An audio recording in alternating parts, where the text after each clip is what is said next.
오늘 이 아침에 우리에게 주신 하나님의 생명의 말씀은 신약성경 171페이지 요한복음 13장 34절 말씀입니다.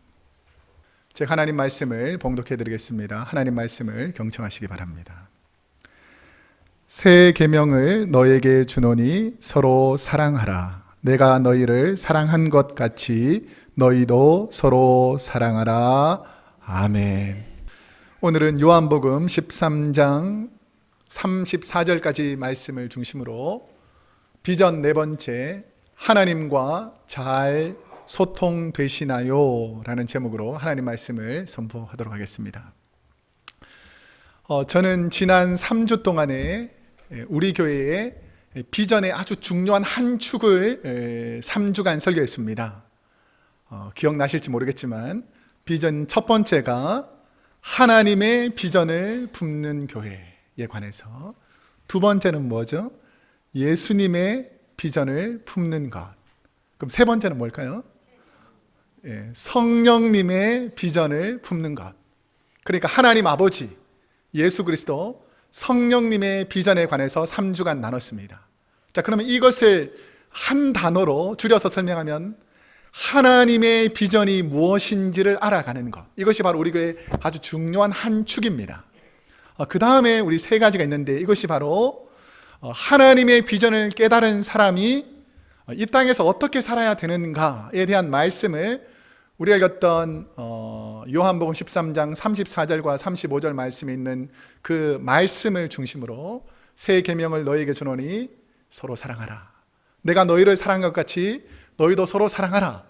너희가 서로 사랑하면 이로써 모든 사람이 너희가 내 제자인 것을 알게 될 것이다 라고 말하면서 서로 사랑이라는 이 큰 주제를 가지고 소통하는 것, 어떻게 우리가 소통할 것인가. 그래서 그 첫 번째, 오늘 본문에 나오는 네 번째 주제가 하나님과 소통하는 교회입니다. 그 다섯 번째는 하나님과 믿음 생활 잘해서 소통하는 사람들이 믿는 형제 자매들, 우리 이웃들과 교회 안에서 서로 소통하는 것, 그게 다섯 번째고, 마지막 여섯 번째는 예수를 믿고 하나님의 자녀된 우리가 하나님과 소통하고 믿음의 자녀들과 잘 소통할 때에 믿지 않는 세상과 소통한다라는 것이 바로 우리 교회의 큰 흐름이고 주제입니다. 그런 관점에서 오늘은 네 번째 주제인 하나님과 소통이라는 관점에서 우리 하나님께서 주시는 은혜를 나누고자 합니다. 오늘 본문인 요한복음은 공감복음서인 마태, 마가, 누가 복음과는 조금 다른 신학적 시각이 약간 다르게 기록되어 있습니다. 요한복음서의 그 배경에 대해서 우리가 살펴보면, 요한이 예수님께 가장 사랑받던 그 제자인 요한이 요한복음을 쓰게 된 이 배경이 있습니다. 요한복음에 대해서, 그리고 요한 사도에 대해서 사도행전이나 다른 곳에는 기록이 되어 있지 않습니다. 그렇다 보니까 요한에 대해서 잘 알려면 예수님이 돌아가신 이후에 사도들의 이야기들을 적어 놓은 책들이 있습니다. 이것을 사도들의 전승이라고 하는데, 요세푸사라는 신학자가 그 당시에 예수님의 제자들의 행적들을 쭉 기록해 놓았습니다. 그러면서 사도 요한이 어떻게 살게 되었는가를 생각할 때에 AD 44년경에 헤롯 아그리파 1세라는 사람이 기독교를 대대적으로 박해합니다. 왜냐하면 로마가 이스라엘을 통치할 때에 주로 지배 세력들, 그러니까 이스라엘 백성들을 통치할 때에 가장 쉬운 방법이 뭐냐면 유대 지도자들을 붙잡고 이스라엘을 통치하는 거였습니다. 그런데 정통 유대교를 믿는 이 유대교와 또 새로운 예수를 믿는 기독교가 일어나기 시작했는데, 기독교가 워낙 발달하고 신앙이 부흥해 나가니까 예루살렘의 기독교를 대대적으로 박해했습니다. 그래서 생긴 것이 바로 디아스포라, 그래서 복음 때문에 흩어져 있는 신앙인들이 디아스포라입니다. 그 박해 때문에 이 사도 요한이 도저히 예루살렘에서 복음을 전할 수 없어서 이스라엘이 있는 동쪽 지중해 쪽으로 가서 복음을 전하기 시작합니다.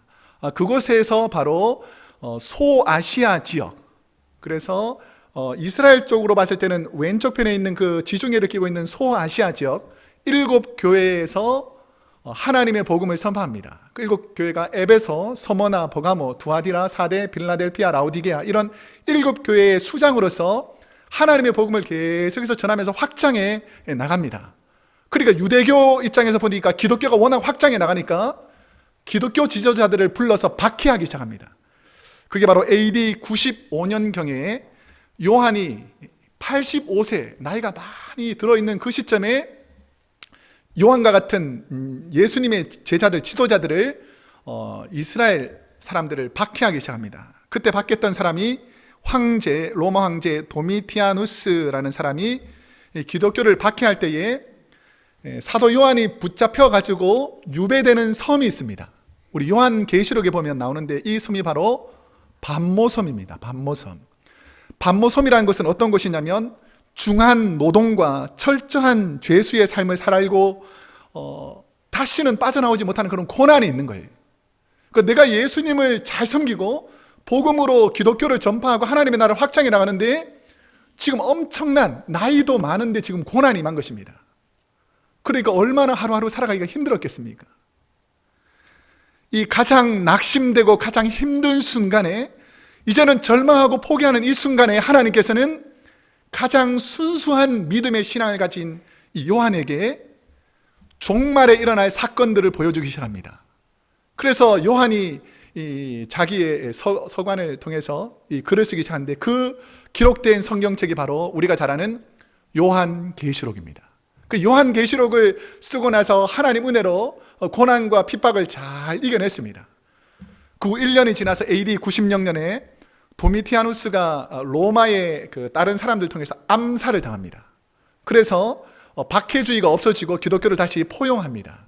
그랬을 때에 86세가 된 이 노사도 사도 요한이 이 반모섬에서 나와서 에베소 지역으로 가게 됩니다. 다시 에베소로 와서 하나님의 말씀을 통해서 예수님의 행적을 다시 기록합니다. 이게 바로 우리가 읽은 요한복음입니다. 그러면서 예수님의 그 신앙적인 관점을 다른 방향으로 쭉 쓰기 시작하면서 예수님께 가장 많이 사랑을 받았던 이 요한이 하나님의 사랑에 대해서 기록합니다. 이것이 바로 요한 1서, 2서, 3서입니다. 그래서 하나님의 사랑에 대해서 가장 잘 알려면 요한이 쓴 1서, 2서, 3서를 알면 하나님의 사랑이 얼마나 큰지를 알 수가 있는 것이죠. 그런데 이 요한복음은 다른 세 권의 복음서인 공관복음과는 예수님에 대한 신학적인 관점이 다릅니다. 이 마태, 마가, 누가 이 세 복음 같은 관점으로 보면 공관복음서는 주로 예수님이 어디에서 탄생하셨는지, 예수님이 태어나면서 어떤 일을 하셨는지, 그리고 특별히 공생의 3년 동안에 무슨 일을 하셨는지를 거의 시간적 흐름으로 사건 중심으로 이렇게 쭉 열거해 놓은 것이 바로 공관복음서입니다. 그래서 인간적인 모습의 예수님에 대해서 기록이 많이 되어 있습니다. 그런데 요한복음서에는 예수님의 생애가 거의 기록되어 있지 않습니다. 우리 요한복음 1장 1절이 어떻게 시작하는 줄 아세요? 태초에 말씀이 계시니라. 이 말씀이 하나님과 함께 계셨으니 이 말씀이 곧 하나님이다 라고 하면서 신학적으로 인간 예수님을 바라보는 것이 아니라 태초부터 우리를 창조하실 때 함께 하셨던 로고스 하나님, 성자 하나님의 모습으로 이 성경의 관점을 집중해서 보여주고 있습니다. 그래서 하나님의 아들이신 예수님, 하나님의 본성으로 말씀이 육신이 되어 오신 예수님이 어떤 분인지를 요한복음에는 긴 설교 형식으로 하나님의 아들 예수님은 이런 분이다, 내가 바로 하나님이다 라는 내용의 형식들을 기록하는데 요한이 바로 그런 부분들만 쭉 기록해서 요한복음서를 기록했다라는 것입니다.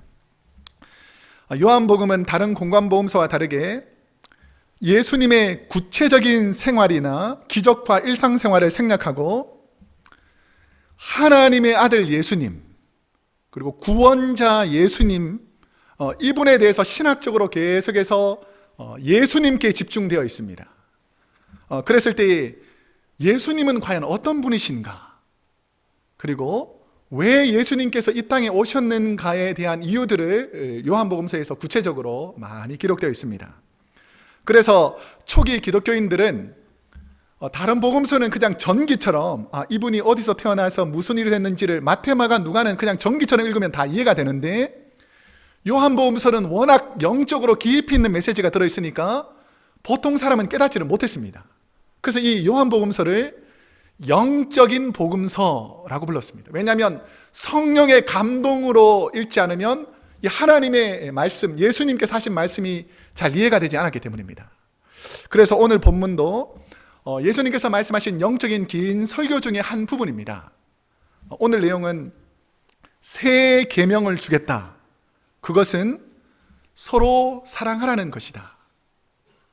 자, 이게 무슨 의미가 있을까요? 예수님께서 새 계명을 주신다는 거예요. 그런데 그 계명이 바로 서로 사랑하라는 것이다. 금방 이해하면 알아들 것 같지만 이 말씀의 깊이 있는 뜻을 잘 몰랐습니다. 그래서 이것을 영적으로 해석하지 않으면 주님께서 말씀하신 뜻이 무엇인지 잘 몰랐다는 것이죠. 예수님이 말씀하시는 서로 사랑하라 라는 이 말씀에서 제가 깨달은 말씀은 서로라는 단어입니다. 서로. 이 서로라는 말은 혼자서는 할 수가 없는 거죠. 우리가 누군가와 서로 사랑한다 라고 말했을 때는 일방적으로 한 사람이 사랑하는 것이 아니고 서로라는 관계가 있는 것이죠.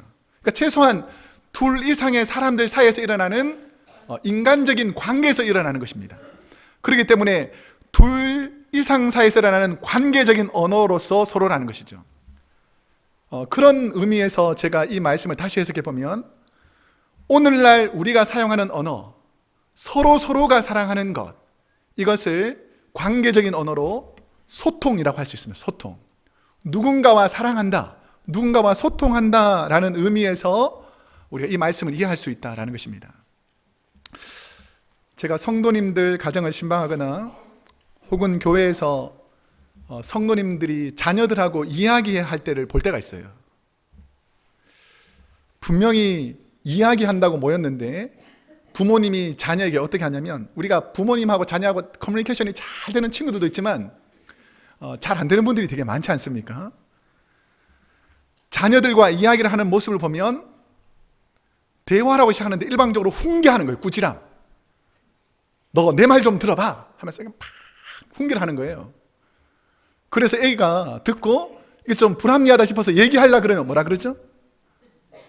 시끄러워. 그리고 막 애가 또 막 자기 입장을 막 강하게 소리 지르면 뭐라 그러죠? 그까지 하면 좋은데 입 다물어. 아니, 얘기를 하자고 모였는데 입 다물면 어떻게 얘기를 합니까? 그래 놓고 이걸 대화라고 생각하는 거죠. 내가 충분히 내 의사를 전달했다. 이게 대화가 아닙니다.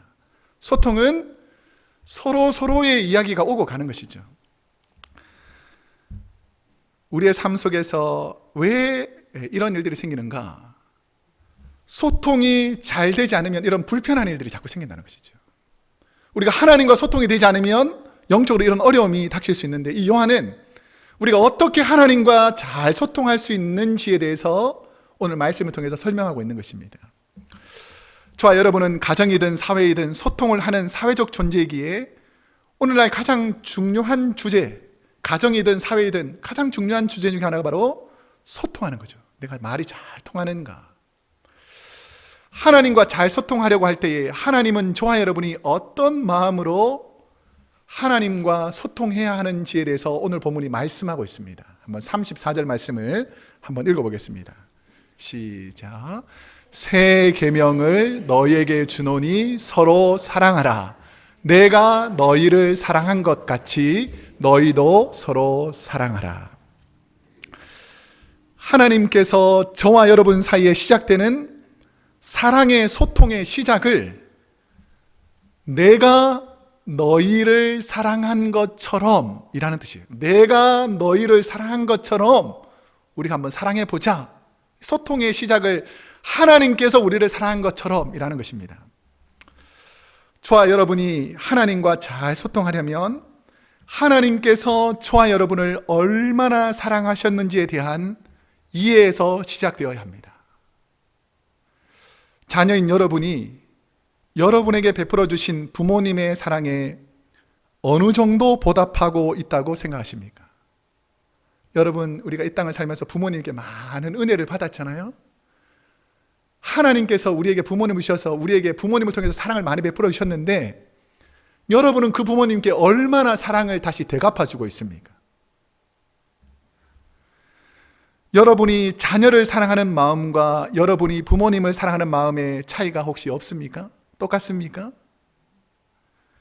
부족한 제가 느끼기에는 분명히 차이가 있는 것 같습니다. 내가 부모님을 공경하고 사랑하는 거하고 내가 자녀를 바라볼 때 사랑이 다르더라는 것이죠. 하나님께서 저와 여러분을 사랑하는 것과 우리가 하나님을 사랑하는 것은 질적인 면에서, 그 사랑의 양적인 면에서 도저히 하나님이 말씀하신 내가 너희를 사랑한 것 같이라는 그 하나님의 사랑을 따라갈 수 없다는 것을 저는 살면서 뼈저리게 느끼게 됩니다. 하나님의 사랑이 훨씬 더 크더라는 거죠. 저에게 하나님께 받은 사랑을 한번 말해보라 라고 누군가 말한다면 그 받은 사랑이 너무 크고 많아서 다 말하기가 쉽지 않을 것 같습니다. 아마도 여러분 또한 그럴 것으로 믿습니다. 여러분이 하나님께 받은 사랑이 얼마나 큽니까? 오늘 우리가 성가대에서 불렀던 찬양이 설교 시간의 말씀과 똑같은데, 그 크신 하나님의 사랑을 하늘의 두루마리를 삼고 바다를 먹물로 삼는다고 할지라도 내가 하나님께 받은 은혜를 다 기록할 수 없을 정도로 하나님은 우리를 너무너무 사랑하시고 지금 이 순간에도 은혜를 베풀어 주셔서 우리가 여기까지 와 있다라는 것이죠. 그런데 연약한 저 여러분의 문제는 무엇입니까? 그 하나님이 베풀어 주신 사랑을 자주 잊어버리고 산다는 것입니다. 소통에 관해서 설교를 준비하면서 일본 와세다 대학 가토 다이조 명예교수가 쓴 마음으로 통하여 통로를 여는 심리학에서 나오는 나는 왜 소통이 어려운가? 라는 책을 읽게 됐습니다. 이 글 내용을 오늘 말씀에 적용해 보면 왜 우리가 하나님과 소통하기 어려운가? 왜 저와 여러분이 하나님과 소통하기 어려운가에 대한 물음에 대한 해답을 찾는 데 많이 도움이 됐습니다. 가토 교수는 사람들이 왜 소통하기 어려운가에 대한 이유를 8가지로 들면서 설명하고 있는데, 제가 이 내용들을 다 정리해서 하나로 묶어보니까 왜 사람들이 소통이 안 되는가? 자기 중심적인 생각에서 말하고 행동하기 때문이라는 거예요. 다 자기 중심적으로 나는 사랑하고 있다고 생각하지만 상대방이 느끼기에 사랑이 아닌데 나는 하나님 사랑하고 있다라고 말하면서도 진짜 하나님을 사랑하는 것이 아니라는 거예요. 결국 내 것을 바라는 것, 내 이기적인 마음에서 사랑하더라는 것입니다. 참으로 하나님 앞에서 어리석은 나 자신을 돌아보며 나는 내가 한 일들, 내가 교회에서 봉사하고 섬긴 일들에 대해서 늘 대가를 요구하는데 하나님은 내가 누리는 이 모든 은혜의 삶을 no charge, 거저 주신 분이라는 것입니다. 하나님이 나를 사랑하신 그 사랑이 아주 작은 부분이라도 이것이 바로 하나님의 사랑이구나 라는 것을 우리는 깨달아야 한다는 것이죠. 그러면 하나님이 저와 여러분과 소통하기 위해서 보여주신 가장 큰 사랑은 무엇일까요? 우리 한번 요한복음 3장 16절과 17절 그 요한의 말을 다시 한번 읽어보겠습니다. 시작. 하나님이 세상을 이처럼 사랑하사 독생자를 주셨으니 이는 그를 믿는 자마다 멸망하지 않고 영생을 얻게 하려 하심이라. 하나님이 그 아들을 세상에 보내신 것은 세상을 심판하려 하심이 아니요 그로 말미암아 세상이 구원을 받게 하려 하심이라. 아멘. 내가 너희를 사랑한 것 같이, 이란 하나님께서 저와 여러분을 사랑하기 위해서 치룬 대가를 의미합니다. 참으로 보잘것없는 저와 여러분, 온갖 죄를 지어서 더 이상 회복 불가능해 보이는 저와 여러분을 살리고자 십자가에 하나밖에 없는 아들을 못 박아 죽이심으로 우리를 구원하는 사랑을 우리 하나님은 선택하셨다라는 것입니다. 하나밖에 없는 아들을 십자가에 못 박으시는 하나님의 마음, 그 아들의 비참한 죽음과 고난을 보시고 통곡하시는 하나님의 마음을 한번 묵상해 봤습니다. 하나님의 사랑이 얼마나 큰가, 하나밖에 없는 아들을 십자가에 못 박아 죽게 할 때 그 하나님의 마음이 어떤가. 성경은 이렇게 기록하고 있습니다. 온 세상이 빛을 잃고 어두워지는 주님의 마음을 보여줍니다. 하나님의 몸인 성소의 휘장이 반으로 찢어지는, 가슴이 찢어지는 아픈 하나님의 마음을 보여주십니다. 바위가 터지고 땅이 진동하는 하나님의 가슴 아픈 통곡에 온 천하가 함께 울었던 것입니다. 하나님이 저와 여러분을 사랑하는 정도, 그 가치와 깊은 뜻, 우리가 어떻게 다 표현할 수가 있겠습니까? 내가 너희를 사랑한 이 사랑, 우리가 하나님께 받은 사랑을 어떻게 다 표현할 수가 있겠습니까? 저는 그 순간 제 아들들을 생각하면서 하나님의 그 사랑의 가치를 생각해 보았습니다. 만약 소통과 회복, 관계의 문제, 죄 용서의 문제를 해결하기 위해서 하나님께서 만약 제 아들 중에 누군가를 십자가에 못 박아 죽여야 한다면, 하나님이 그렇게 말씀하신다면 나는 누구를 드릴까? 여러분 같으면 누구를 드리면 좋을까요? 사랑하는 저의 두 아들, 저는 그 누구도 드릴 수가 없었습니다. 하나님, 내가 하나님 사랑한다고 하지만 하나님이 제게 베풀어 준 사랑에 저는 1000만 분의 1, 100만 분의 1도 아니군요 라는 것을 깨닫게 됐던 거죠. 하나님이 저와 여러분과 다시 소통하시기 위해서 대가를 치는 것은 내가 너희를 사랑한 것 같이 라는 이 말씀은 그 크신 하나님의 사랑을 감당하는, 그것을 바라보는 저는 만약에 우리 아들을 하나님께 드려야 되면 어떡할까라는 그 상상하는 것조차도 제 마음을 두렵게 하고 떨리게 하는데, 우리 하나님은 하나밖에 없는 아들을, 부족한 우리를 살리기 위해서 이 땅에 허락하시고 십자가에 못 박아 죽이심으로 우리를 살리셨다라는 것이죠. 이것이 바로 하나님께서 우리를 사랑한 그 사랑이라는 것입니다. 하나님과 저 여러분이 소통하기 위해서 반드시 이 사귐을 만들어주는 통로가 있는데, 그럼 이 하나님과의 그 사랑을 다시 회복하는 것, 하나님의 사랑이 얼마나 큰지를 다시 회복하는 그 통로가 무엇인가? 이것을 예배를 통해서 하나님의 사랑에 대한 영적 감성을 다시 일으켜야 된다는 거예요. 내가 하나님 사랑을 얼마나 큰지 몰랐다면 하나님 말씀을 듣는 이 예배 시간과 하나님께 드리는 이 찬양과 기도하는 이 예배 시간을 통해서 하나님이 얼마나 나를 사랑하시는지를 우리 하나님은 깨닫기를 원한다는 것입니다. 성경 공부, 제자 훈련을 통해서 하나님의 뜻을 더 정확히 알아가는 영적 지각, 영적 지식을 더 쌓아야 하나님을 더 깊이 깨닫고 사랑할 수 있는 것입니다. 주님의 말씀의 뜻을 몰라 소통이 되지 않는 베드로가 오늘 예수님께서 하신 말씀, 서로 사랑하라는 그 말씀 그 다음 구절에 베드로가 예수님의 뜻을 정확하게 잘 모르고 묻는 질문이 오늘 본문 36절과 38절에 보면 나옵니다. 우리 34절, 35절 그 다음 우리 36절, 38절에서 시몬 베드로가 예수님께 묻는 장면을 요한이 기록합니다. 한번 읽어보겠습니다. 시작. 시몬 베드로가 이르되 주여 어디로 가시나이까? 예수께서 대답하시되 내가 가는 곳에 내가 지금은 따라올 수 없으나 후에는 따라오리라. 베드로가 이르되 주여 내가 지금은 어찌하여 따라갈 수 없나이까? 주를 위하여 내 목숨을 버리겠나이다. 예수께서 대답하시되 내가 나를 위하여 내 목숨을 버리겠느냐?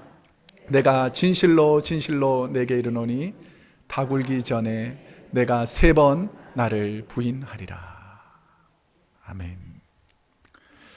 이 다른 마태, 마가, 누가복음에는 이 사건만을 다루고 끝납니다. 그런데 요한은 다른 복음서에 없는 요한복음서 제일 마지막 그 21장에 가보면 마태, 마가, 누가복음에는 없는 시몬 베드로가 주님과 회복되는 장면들을 다시 기록하는 장면들이 나오죠. 그랬을 때에 3번이나 자신의 삶의 주인이셨던 예수님을 부인하고 저주한 베드로에게 오셔서 아침을 준비하면서 예수님께서 묻는 말씀이 있습니다. 우리가 아주 잘 아는 말씀인데, 앞에는 베드로가 예수님과 잘 소통된다고 말하지만 예수님의 말씀을 전혀 깨닫지 못하고 엉뚱한 얘기를 하고 있으니까 너 지금 나에게 이렇게 말할지 모르지만 너 결국 나를 3번 부인하는 그런 사람으로 전락하게 될 것이다. 그런데 이 베드로가 주님을 다시 깊이 만나고 주님이 나를 얼마나 사랑하셨는지를 깨달은 다음에 하는 말씀이 요한복음 21장 17절의 말씀입니다. 그럼 한번 읽어보겠습니다. 시작. 세 번째 이르시되 요한의 아들 시몬아 내가 나를 사랑하느냐 하시니 주께서 세 번째 내가 나를 사랑하느냐 하심으로 베드로가 근심하여 이르되 주님 모든 것을 아시오매 내가 주님을 사랑하는 줄을 주님께서 아시나이다. 예수께서 이르시되 내 양을 먹이라. 아멘. 이 부분을 잘 모르거나 성경을 처음 읽는 분들은 예수님께서 왜 똑같은 질문을 계속해서 반복하고 있고 베드로의 대답 이 또한 거의 변화가 없는가, 이 참 말이 소통이 되지 않는구나 라고 읽혀질지 모르겠습니다. 그런데 지금 예수님과 베드로는 마음속 깊은 곳에서 신뢰하는 사랑이라는 메타포 언어를 가지고 깊이 사랑한다고, 내가 주님의 사랑을 갖겠습니다, 너가 나를 사랑하느냐? 내가 주님을 사랑합니다 라는 깊은 영적인 소통이 이루어지고 있다라는 것이죠. 요한은 이것을 말하고 있습니다. 말로만 사랑하는 사랑이 아니라, 많은 사람들 앞에서 보여주기 위한 사랑이 아니라, 너가 진실로 내가 얼마나 사랑하는지를 아느냐? 그러면 너도 나를 사랑할 수 있다라는 영적인 이야기를 하고 있는 것입니다.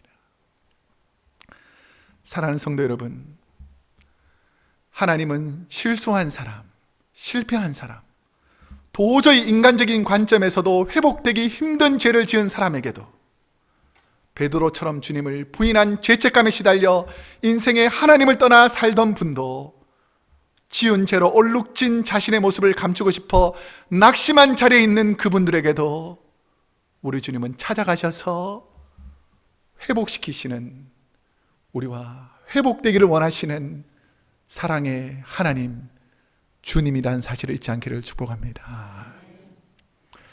지난 목요일에 저와 신학대학원 동기 목사님인 한 친구 목사님이 오랜만에 카톡으로 연락이 왔습니다. 제가 금요 새벽대하고 금요 기도회 시간에 잠깐 말씀드렸는데, 제가 오기 전에 한 7, 8년 전에 북가주 지역에서 목회를 하고 있었는데 교회의 어려움을 통해서 사임을 했습니다. 그리고 최근 3, 4년 전부터는 버클리에서 버클리 유학생들 중심으로 목회를 하는데, 동기 모임 때나 동기들이 모이는 시간대에 거의 오지 않는 거예요. 그러니까 제가 3년 정도 지나가는데 거의 3년 정도 되어가는 동안에 한 번밖에 제대로 만난 적이 없습니다. 그 정도로 모임을 오지 못하는 거예요. 그런데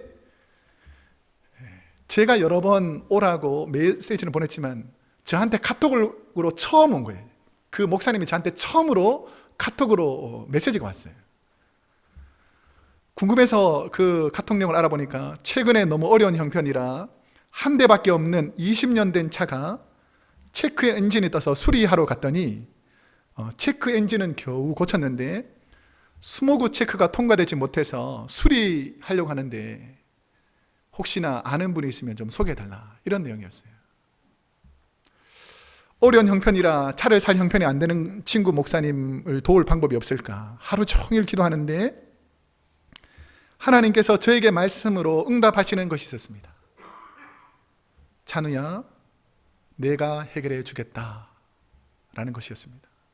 제가 생각할 때는 하나님, 우리 목사님을 빨리 도와야 되지 않겠습니까? 이런저런 여러 가지 방법을 생각하고 제가 계속 기도하고 있는데 하나님께 주시는 메시지가 찬우야, 내가 해결하겠다 라는 메시지였어요.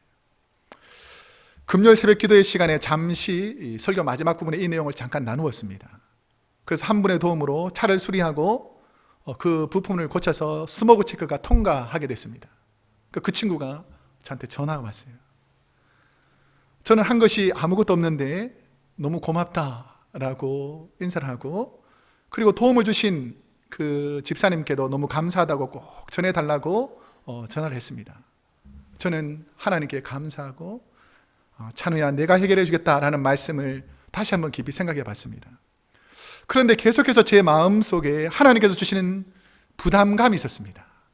하나님, 그 친구가 20년이나 된 차를 겨우 수리했는데 한 대밖에 없어서 동기 모임도 못 나오고 신방도 잘 못 가는데 그 목사님 차가 또 고장나면 어떻게 합니까? 라는 생각이 순식간에 들었습니다. 그런 마음으로 금요일 기도 시간에 깊이 기도하는데 하나님께서 똑같은 메시지를 주는 거예요. 찬우야, 내가 해결해 주겠다 였습니다. 저는 하나님께서 해결해 주실 줄로 믿습니다. 세상 사람들의 말에 우리는 너무 민감하게 귀를 기울이는데 진실로 하나님과 소통하는 사람은 세상 소리보다 훨씬 더 세미한 음성으로 들려주시는 하나님의 음성이 들려야 한다는 것이죠. 여러분은 지금 누구와 소통하고 있습니까? 이제 말씀을 맺겠습니다. 여러분은 지금 하나님과 잘 소통되어 가고 있습니까? 말씀을 들을 때, 기도할 때 하나님의 음성을 듣고 그 말씀이 주는 감동과 감사의 마음, 다시금 하나님의 말씀대로 살려는 결단이 있습니까? 하나님의 말씀의 능력을 믿고 살고 계십니까? 우리 히브리서 4장 12절 말씀을 한번 읽어보겠습니다. 시작. 하나님의 말씀은 살아있고 활력이 있어 좌우의 날선 어떤 검보다도 예리하여 혼과 영과 및 관절과 골수를 찔러 쪼개기까지 하며 또 마음의 생각과 뜻을 판단하나니. 오늘 저는 그 살아있는 하나님의 말씀을 신뢰하고 기도합니다. 여러분이 아무리 힘든 상황이 있고 아무리 낙심되는 상황이 있어도, 우리가 도저히 힘이 없어서 일어날 수 없는 그 상황 속에서도 우리 주님은 저와 여러분을 찾아오실 것입니다. 그리고 이렇게 말씀하십니다. 내가 너를 사랑한 것처럼 너희도 서로 사랑하라. 그 하나님의 크신 사랑이 깨달아지기를 축복합니다. 기도하겠습니다.